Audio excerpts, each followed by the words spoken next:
Hello student, welcome to my YouTube channel AV chemistry वाला। Student, आज हम आप लोगों के लिए क्लास 12th से जो हमारा लास्ट चैप्टर है फर्स्ट वाली बुक में कोऑर्डिनेशन कंपाउंड, उस पर आज हम चर्चा करेंगे। और आइए हम सभी लोग सीखते हैं कोऑर्डिनेशन कंपाउंड। कोऑर्डिनेशन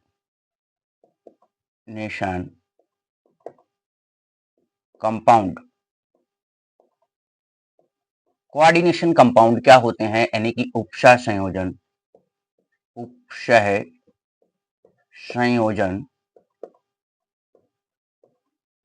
यौगिक।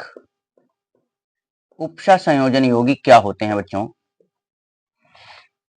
तो हम बहुत ही आज के टॉपिक में कोशिश करेंगे कि बच्चों को इजी तरीके से समझाया जाए कि उपसह संयोजन यौगिक, आप सभी लोगों ने उपसह संयोजी बंध पढ़ा होगा। उपसह संयोजी बंध, उपसह संयोजी बंध, उपसह संयोजी बंध। उपसह संयोजी बंध क्या होता है? यानी कि जब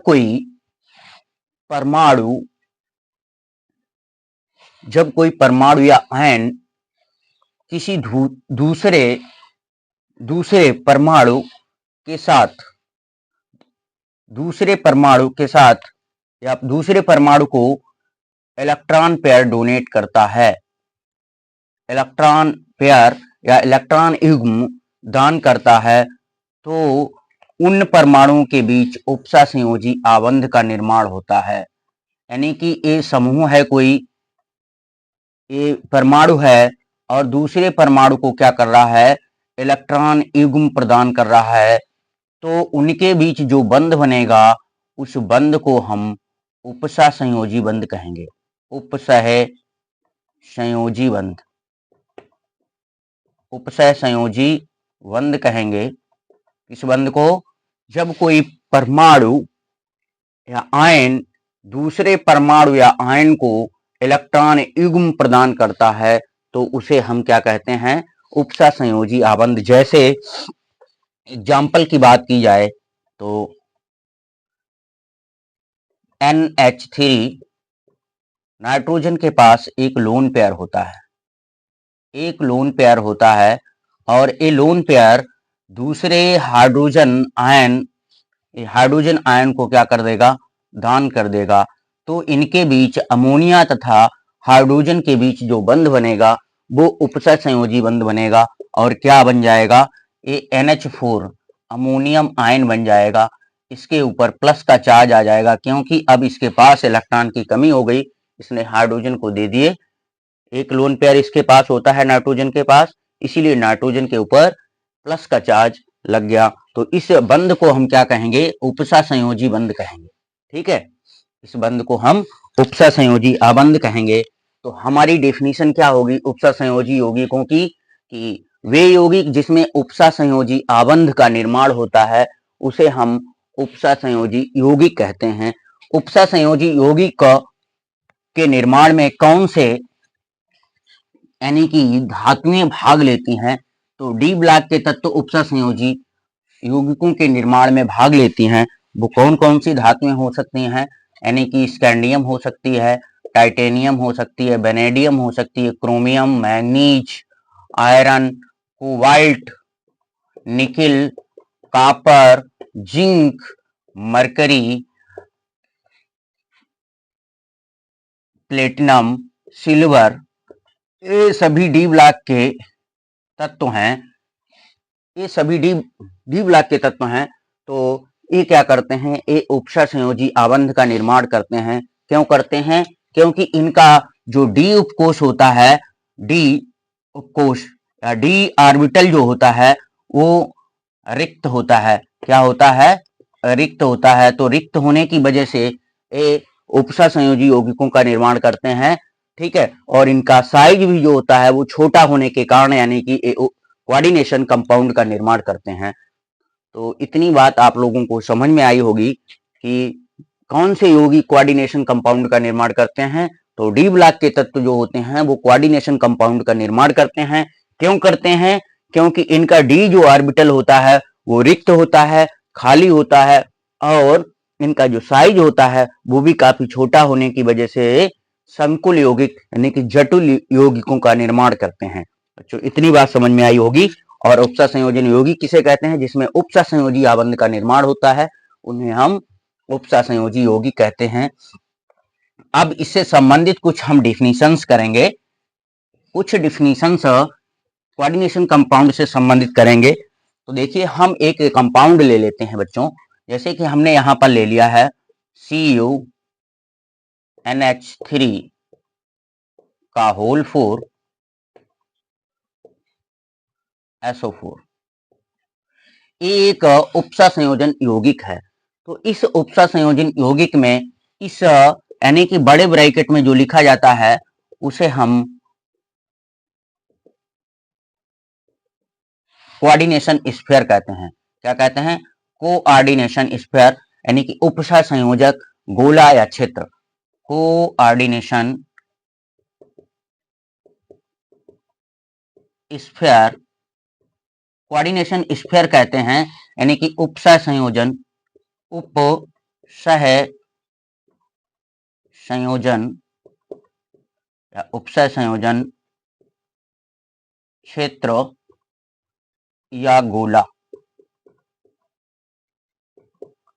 गोला तो हम कैसे डिफिनीशन करेंगे? आ जाए कि उपसह संयोजन गोला या क्षेत्र या उपसह संयोजन समन्वय किन्हें कहते हैं? तो लिखेंगे बड़े ब्रैकेट के अंदर, संकुल यौगिकों में बड़े ब्रैकेट के अंदर जो लिखा जाता है उसे हम उपसह संयोजन गोला कहते हैं। जैसे एग्जांपल लिखेंगे CuNH3O4 SO4 में CuNH3 का होल 4 ब्रैकेट लगाएंगे, लिख देंगे यह कोऑर्डिनेशन क्षेत्र यह गोला कहलाता है।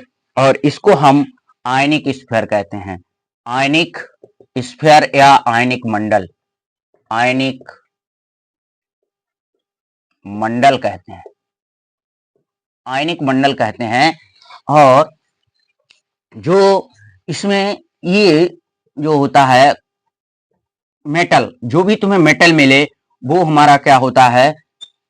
सेंट्रल मेटल एटम या ion. Central metal atom, central metal atom होता है। यानी कि कैसे हम पहचान करेंगे? अभी हमने कहा है कि डी ब्लॉक एलिमेंट आप याद कर लीजिए और तुरंत बता देंगे कि ये सेंट्रल मेटल एटम है। और अभी डिफिनीशन भी करेंगे, सेंट्रल मेटल एटम की डिफिनीशन क्या होती है अभी बताएंगे। और ये हमारा जो यानी कि सेंट्रल मेटल एटम के बाद जो भी बड़े ब्रैकेट में लिखा होगा वो हमारा लिगेंड कहलाएगा। क्या कहलाएगा? लिगेंड कहलाएगा बच्चों। क्या कहलाएगा? लिगेंड कहलाएगा। और यदि जितने अगर एक दंती लिगेंड है, मोनोडेंटेट लिगेंड है, और उस मोनोडेंटेट लिगेंड की जो भी संख्या होगी, जो भी संख्या होगी वो उसकी उपसा संयोजन संख्या कहलाएगी। ये वाली उपसा संयोजन ये मोनोडेंटेट में होती है, बाकी डाइडेंटेट में ये संख्या उपसा संयोजन संख्या नहीं कहलाएगी, क्योंकि डाइडेंटेट लिगेंड में यानी कि 2 इलेक्ट्रॉन युग्म दाता परमाणु होते हैं तो वहां पर डबल हो जाएगी, वहां पर क्या हो जाएगी? डबल हो जाएगी। अभी सभी की डिफिनीशन मिलेगी। तो ये क्या हो गई हमारी उपसा संयोजन संख्या, उपसह संयोजन संख्या, उपसह संयोजन संख्या यानी कि कोऑर्डिनेशन नंबर, कोऑर्डिनेशन नंबर ये हमारी कोऑर्डिनेशन नंबर होगी। कोऑर्डिनेशन नंबर तो एक एक करके इन सभी की हम डेफिनेशन करेंगे। यानी कि सेंट्रल मेटल एटम बहुत ही इंपॉर्टेंट डेफिनेशन है, आ सकती है परीक्षा में। लिगेंड की डेफिनेशन बहुत ही इंपॉर्टेंट है, लिगेंड कितने प्रकार के होते हैं ये भी आ सकता है, वेरी वेरी इंपॉर्टेंट है। उपसा संयोजन संख्या क्या होती है, किसे कहते हैं उपसा संयोजन संख्या, यानी कि कोऑर्डिनेशन नंबर। और कोई एग्जांपल देगा और कह देगा कि इसकी उपसा संयोजन संख्या ज्ञात कीजिए, तो इनकी सभी की हम क्या करेंगे? उपसा संयोजन संख्या निकालेंगे। 1 मिनट देख लें, जरा वीडियो चल रहा है।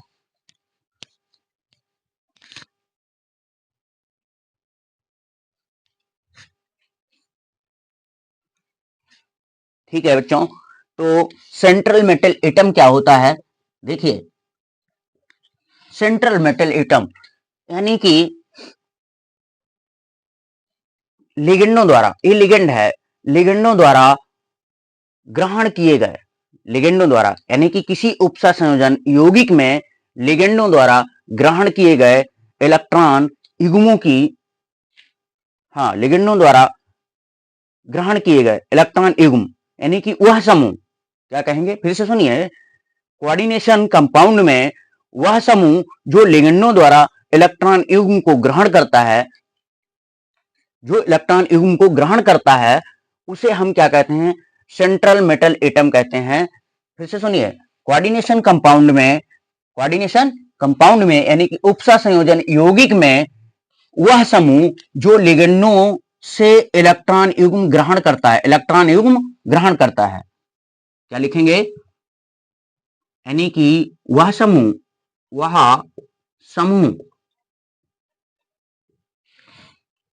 जो लिगेंडों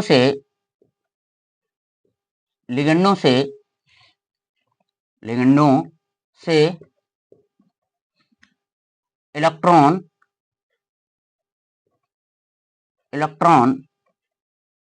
पेयर ग्रहण करता है, एक्सेप्ट करता है, ग्रहण करता है, सेंट्रल मेटल एटम कहलाता है, सेंट्रल मेटल एटम कहलाता है, सेंट्रल मेटल एटम कहलाता है, कहलाता है। यानी कि जो इलेक्ट्रॉन, वह समूह जो लिगेंडों से इलेक्ट्रॉन पेयर या इलेक्ट्रॉन युग्म ग्रहण करता है, उसे हम सेंट्रल मेटल एटम कहते हैं। तो कॉपर क्या करेगा? NH3 लिगेंड है तो NH3 से इलेक्ट्रॉन युग्म ग्रहण करेगा, तो कॉपर क्या हो गया? Central metal atom. तो दिए गए कंपाउंड में क्या हो जाएगा? कॉपर क्या हो जाएगा? कॉपर सेंट्रल मेटल एटम होगा, सेंट्रल मेटल एटम होगा। ठीक है, फिर देखिए लिगेंड की डिफिनीशन करते हैं। तो लिगेंड की डिफिनीशन क्या होगी बच्चों?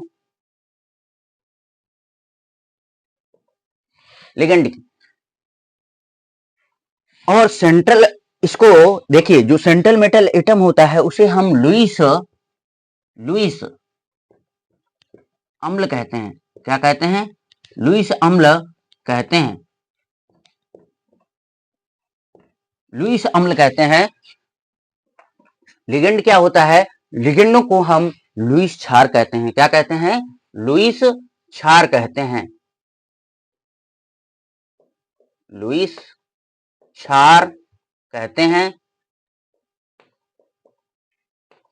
लुईस क्षार कहते हैं। क्या डिफिनीशन क्या होगी? यानी कि कोऑर्डिनेशन कंपाउंड में वह ग्रुप, यानी कि which group in coordination compound that donate by lone pair to central metal atom is called ligand. यानी कि कोऑर्डिनेशन कंपाउंड में उपस्थित वह समूह, कोऑर्डिनेशन कंपाउंड में उपस्थित वह समूह जो सेंट्रल मेटल एटम को, जो केंद्रीय धातु परमाणु को इलेक्ट्रॉन युग्म प्रदान करता है। तो लिखेंगे वह समूह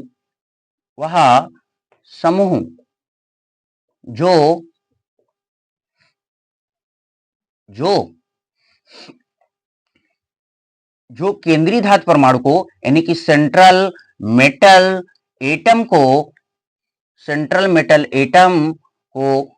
इलेक्ट्रॉन पेयर, यानी कि इलेक्ट्रॉन युग्म प्रदान करता है,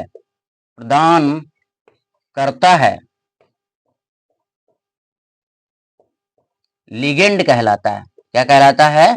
लिगेंड कहलाता है।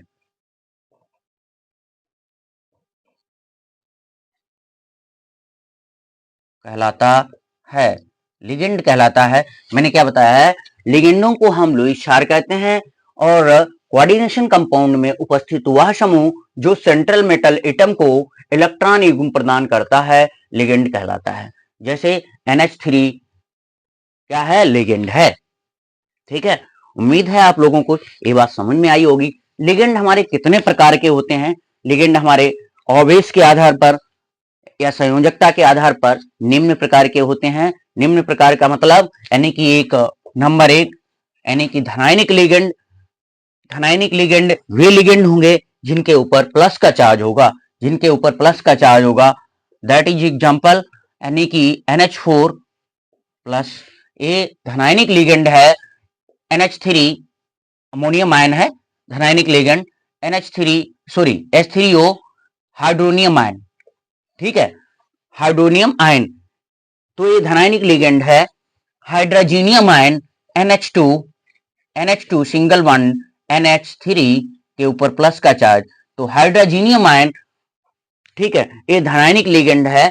तो धनायनिक लिगेंड प्लस ऋणायनिक, नंबर 2 ऋणायनिक लिगेंड क्या होता है, वे लिगेंड जिनके ऊपर माइनस का चार्ज होता है उसे हम ऋणायनिक लिगेंड कहते हैं। तो ऋणायनिक लिगेंड क्या होंगे बच्चों, जैसे यानी कि chlorine ion, fluoride ion, fluoride ion, iodide ion, ठीक है, एसीटेट आयन CH3COO, जिनके ऊपर माइनस का चार्ज होगा, ठीक है, वो सभी ऋणायनिक लिगेंड। सल्फेट आयन, ठीक है, सल्फाइट आयन SO3 -2 चार्ज, यानी कि जिनके ऊपर ऋणायनिक लिगेंड ऋणायन होता है, माइनस का चार्ज होता है। हाइड्रोक्साइड आयन, यानी कि ये सभी ऋणायनिक लिगेंड होंगे। अब उदासीन लिगेंड कौन से होंगे, नंबर 3 उदासीन लिगेंड। उदासीन लिगेंड कौन से होते हैं, जिनके ऊपर प्लस का चार्ज होता है। क्या होता है, सॉरी, उदासीन लिगेंड वे होते हैं जिनके ऊपर कोई चार्ज नहीं होता है, न्यूट्रल, ठीक है, कोई चार्ज, न्यूट्रल चार्ज, यानी कि कोई चार्ज नहीं होता है, उन्हें उदासीन लिगेंड कहते हैं। जैसे H2O, एक्वा, इसे कहते हैं, याद रखने योग्य है, ठीक है, H2O, ammonia NH3, carbonyl compound, carbonyl, ठीक है, ये सभी क्या है, उदासीन लिगेंड है। EN, ethylene diamine, EN ethylene diamine, pyridine, PY, pyridine का स्ट्रक्चर सभी लोगों को मालूम होगा।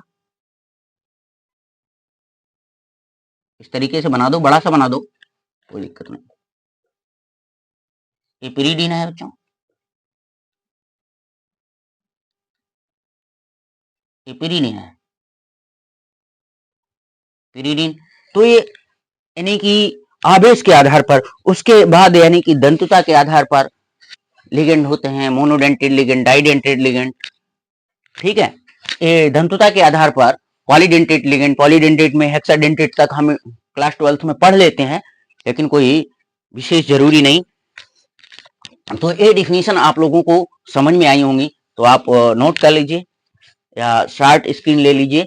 इसके बाद हम ये कंपाउंड हमने लिख रखे हैं, इन पर हम कुछ क्वेश्चन करेंगे कि क्या होगा, यानी कि उपसर्ग संयोजन संख्या कैसे निकालेंगे, और इसके बाद ऑक्सीकरण संख्या निकालना हम आप लोगों को सिखाएंगे।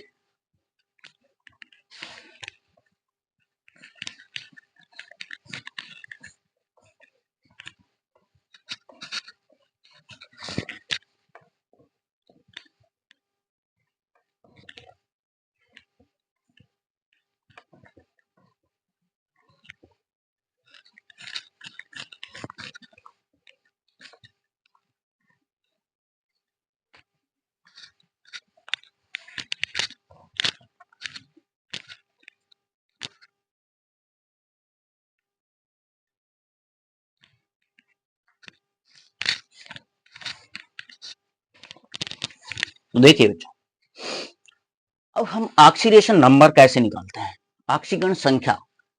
पहले इसमें हम उपसर्ग संयोजन संख्या निकालें, तो डायरेक्ट हम बताएंगे तुम लोगों को कि उपसर्ग संयोजन संख्या कैसे निकालते हैं। तो यहाँ पर अमोनिया के कितने लिगेंड हैं, 2 लिगेंड हैं, और क्लोराइड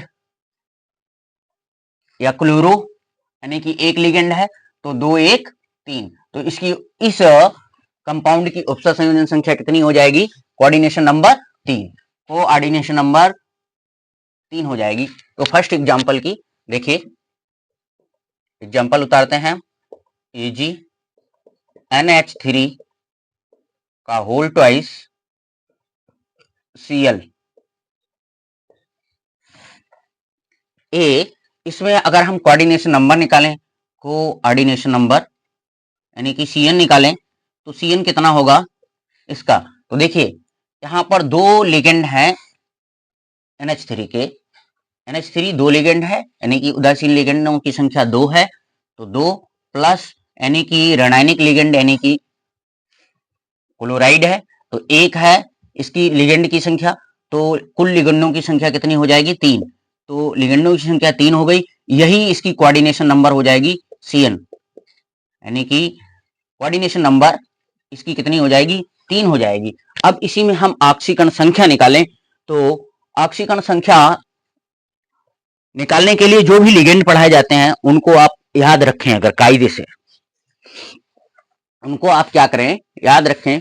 तो देखिए इस वाले कंपाउंड में यहां पर थोड़ी सी मिस्टेक लग रही है, चेक कर लेते हैं।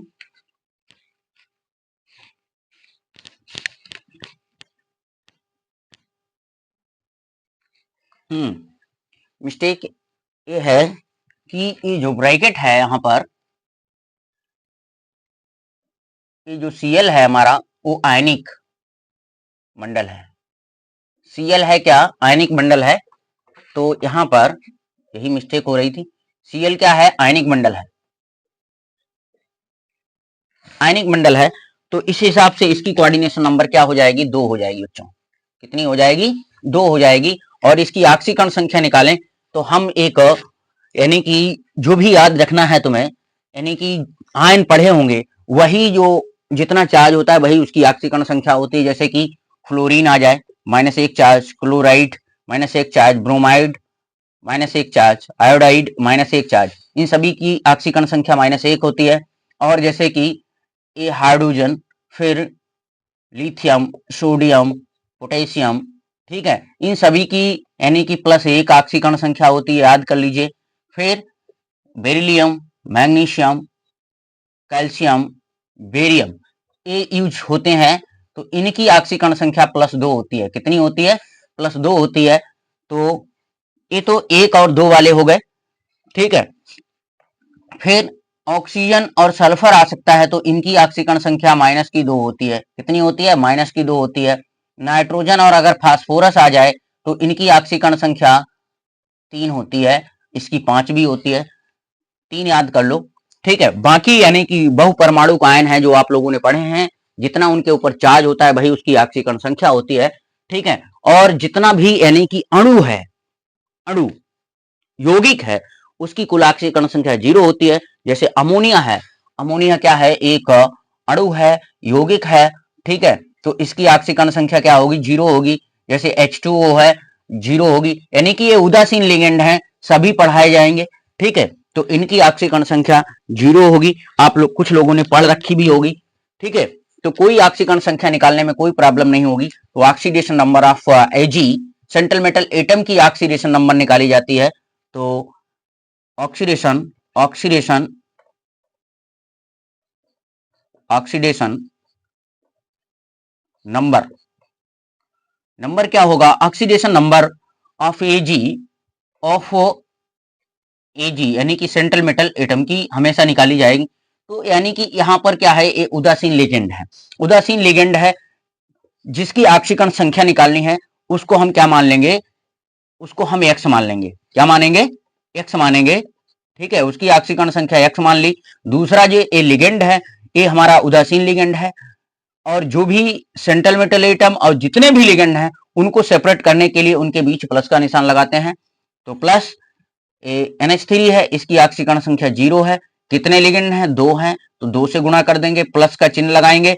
अब Cl, ठीक है, आयनिक मंडल है, ये भी प्लस का निशान लगा के लिखा जाएगा। तो -1 होती है, बराबर, यानी कि ये कंपाउंड है, यौगिक है, यौगिक है, तो इसीलिए इसकी कुल ऑक्सीकरण संख्या क्या होगी? 0 होगी।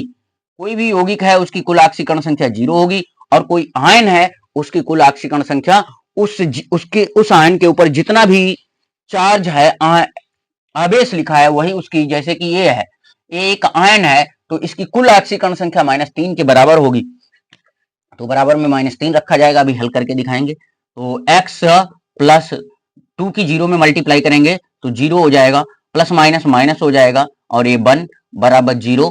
तो x बराबर क्या हो जाएगा, ये -1 को उधर भेजेंगे तो 0 भी जोड़ेंगे x में तो x आ जाएगा, या लिख लो एक स्टेप, x - 1 बराबर 0।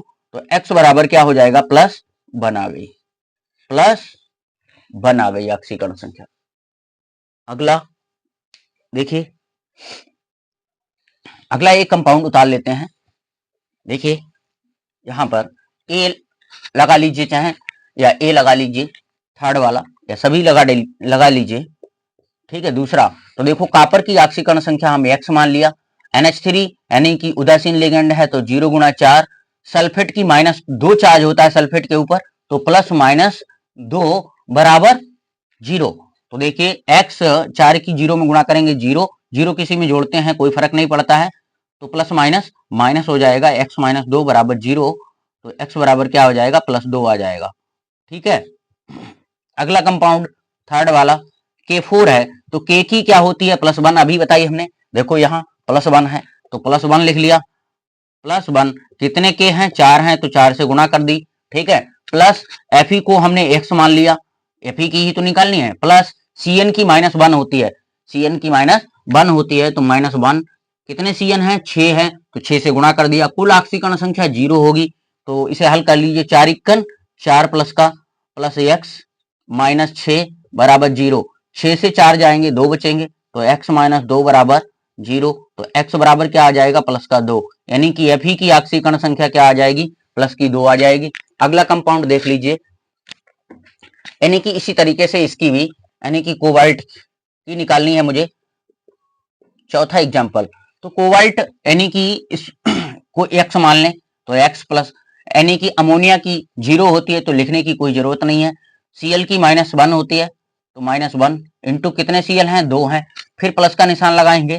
नाइट्रेट आयन है, नाइट्रेट के ऊपर माइनस का 1 चार्ज होता है, HNO3 ऐसे निकाल लो, HNO3, ठीक है। H के ऊपर प्लस का चार्ज होता है तो इसके ऊपर माइनस का चार्ज होगा तो -1 होती है, बराबर 0, ठीक है। तो x - 2 -1 बराबर 0, तो ये 2 1 3 हो जाएगा, 3 को उधर भेजेंगे तो प्लस का 3 आ जाएगा, ठीक है।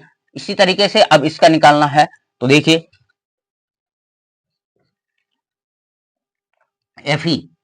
Fe को x मान लिया, और ये ऑक्सलेट आयन है, ऑक्सलेट आयन है ऑक्सैलिक अम्ल से, तो इसके ऊपर माइनस का 2 चार्ज होता है तो इसकी आक्सीकरण संख्या -2 होती है, तो -2 × 3 बराबर क्या आएगा, कितना चार्ज है, -3 है, ठीक है। मैंने कहा जितना चार्ज है वो बराबर में रखा जाता है, तो x - 6 बराबर -3, तो x बराबर क्या हो जाएगा, -3 + 6, तो यानी कि x बराबर क्या आ गया, +6।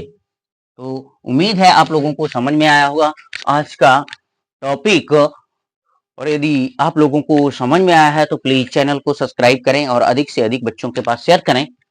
धन्यवाद वाचिंग के लिए।